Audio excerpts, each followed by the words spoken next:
आरक्षण से घिरना जितना सरल है, इस वर्ग की पीड़ा से गुजरना उतना ही कठिन है। सदियों से इस देश में दो भारत बसते हैं। जाति प्रथा ने इस देश को दो भारत में विभाजित किया है। ऊंची जातियों का भारत अलग और नीची जातियों का भारत अलग।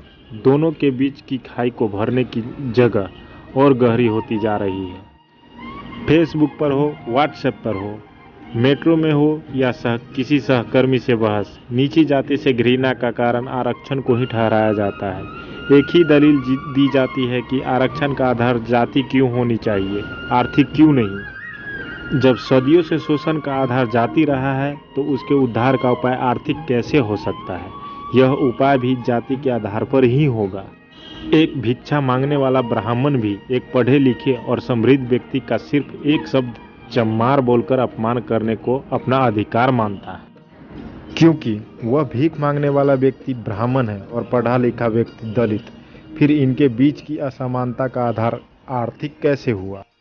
एक उच्च वर्ग के जाति यह दावा करते हैं कि मैं अपने वाल्मीकि चपरासी के हाथ का पानी पी लेता हूँ, या उसका टिफिन सप्लाई करने वाला चमार जाति का है, इसलिए यह मान लेना चाहिए कि जाति प्रथा भारत से खत्म हो गई है। तो उनकी इस मासूमियत पर मुझे हंसी आती है। यह उच्च जाति वालों का भारत है जो सब देखते बूझते हुए भी अनजान बने रहना चाहता है। यह उस नीची जाति वालों के भारत की ओर देखना ही नहीं चाहते, जहां एक दलित को अपनी बारात में घोड़ी पर बैठने के लिए पुलिस का सहारा लेना पड़ता है और सारी अग्री जातियां उसके खिलाफ लामबंद हो जाती है।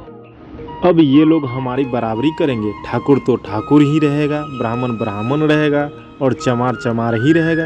ऐसे कैसे ये घोड़ी पर बैठेगा? फिर हमारी क्या इज्जत रह जाएगी? क्या वाकई हम 21वीं सदी में रह रहे हैं? क्या किसी जाति विशेष के घर जन्म लेना अभिशाप है? क्या शिक्षा में इतनी शक्ति नहीं है कि वह इस जाति रूपी बुराई का अंत कर सके? इस बुराई का अंत करने के लिए जरूरी नहीं है कि किसी जाति विशेष में ही जन्म लिया जाए। क्या ऊंची जातियों की शिक्षित युवा पीढ़ी खुली सोच के साथ इस बुराई के अंत के लिए अपनी जिम्मेदारी समझेगी? अंबेडकर और आरक्षण से घृणा करना सरल है, पर उसे समझने के लिए इस वर्ग की पीड़ा से गुजरना बहुत कठिन है। तो दोस्तों, आरक्षण हमें चाहिए और ये ज़रूरी है। अगर आरक्षण नहीं रहेगा तो ये देश तरक्की नहीं करेगा और बराबरी का हक नहीं मिलेगा।